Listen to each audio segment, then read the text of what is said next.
Trump को उनके ही गढ़ में धूल चटाकर न्यूयॉर्क सिटी के मेयर का चुनाव जीतकर जोहरन ममदानी ने इतिहास रच दिया। डेमोक्रेटिक पार्टी के उम्मीदवार ममदानी को 50.4% वोट मिले, जबकि उनके जो ओपोनेंट थे और पूर्व गवर्नर एंड्रयू क्यूमो, जिन्होंने इंडिपेंडेंट रहते हुए चुनाव लड़ा था, उनको 41.6% वोट मिले।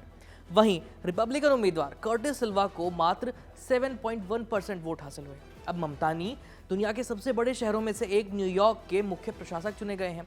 ऐसे में ये जानना जरूरी है कि मेयर की कुर्सी पर बैठते ही जोहरन ममदानी कितने शक्तिशाली बन जाएंगे, उनके पास क्या क्या काम करने की ताकत होगी। इस वीडियो में आपको ये सारी जानकारी मिलने वाली है। नमस्ते, मैं हूं आयुष और आप देखना शुरू कर चुके हैं कड़क।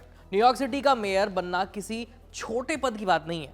अब ममदानी उस शहर के मुख्य प्रशासक बन गए हैं जहां करीब 85 लाख लोग रहते हैं और हर दिन करोड़ों लोगों की यहाँ आवाजाही होती है। ये पद पूरे प्रशासनिक ढांचे का नेतृत्व करता है, जो लोगों के रोजगार, परिवहन, शिक्षा, टैक्स, पुलिस और आवास जैसे मसलों को सीधे प्रभावित करता है।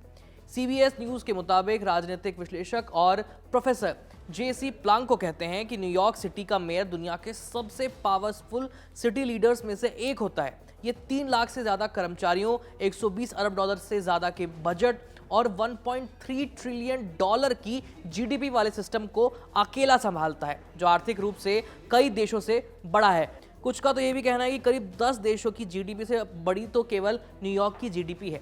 यानी ममदानी न केवल एक शहर बल्कि एक मिनी इकोनॉमी के मुखिया बन गए हैं। मेयर की सबसे बड़ी ताकत होती है बजट।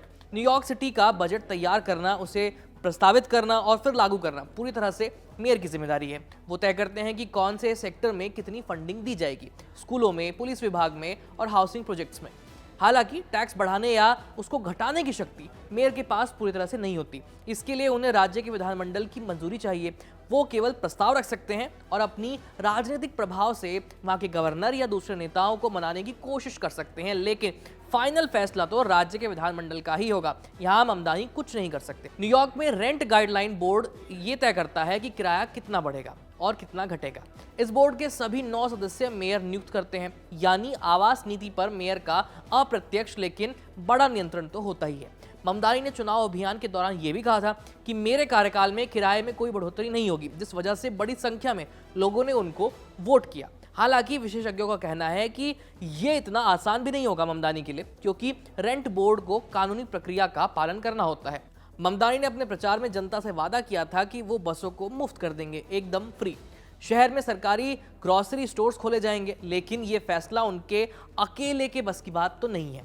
बसों का किराया तय करना होता है MTA यानी मेट्रोपॉलिटन ट्रांसपोर्ट अथॉरिटी को। इस पर राज्य सरकार का नियंत्रण होता है। चूंकि MTA पहले से ही घाटे में चल रहा है और कंजेशन प्राइसिंग कानून लागू है, इसलिए एक्सपर्ट्स का मानना है कि मुफ्त बसें कर पाना लगभग नामुमकिन होगा ममदानी के लिए। MTA के चेयरमैन जेनो लीबर ने यह भी प्रस्ताव खारिज कर दिया है। ये जानना बेहद जरूरी है कि न्यूयॉर्क का मेयर खुद से कोई नया कानून भी नहीं बना सकता। सिटी काउंसिल कोई बिल पास करती है तो मेयर उसे या तो मंजूरी दे सकते हैं या वीटो कर सकते हैं। लेकिन अगर मेयर किसी बिल को वीटो कर दे तो काउंसिल के 2/3 मेंबर जो हैं उस वीटो को ओवरराइड कर सकते हैं।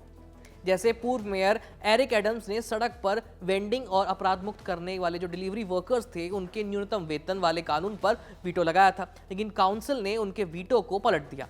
यानी कानून के मोर्चे पर भी मेयर की जो पावर है वो काफी सीमित होती है। अब बात करते हैं मेयर की असली प्रशासनिक ताकत की।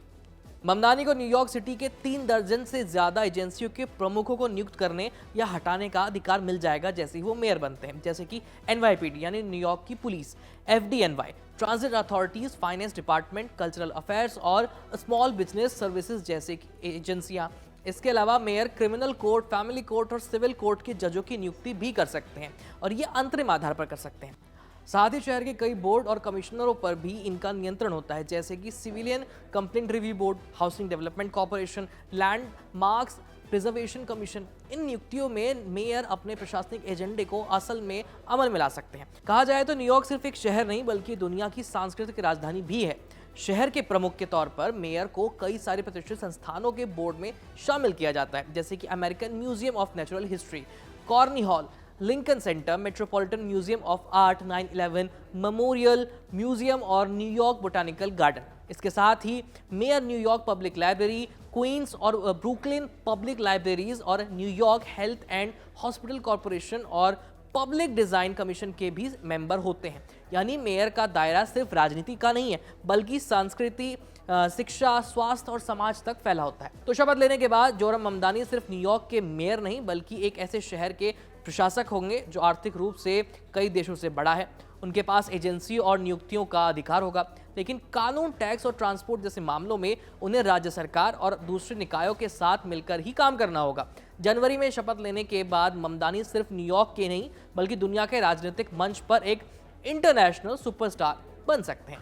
फिलहाल जोरम ममदानी के बारे में आप और क्या जानना चाहते हैं, हमें कमेंट सेक्शन में लिख कर भेज दीजिए अपने सुझाव। हम जरूर उस पर वीडियो बनाने की कोशिश करेंगे। इसके साथ ही वीडियो पसंद आए तो इसे लाइक और शेयर करना मत भूलिएगा। मेरा नाम है आयुष, देखते रहिए कड़क। धन्यवाद।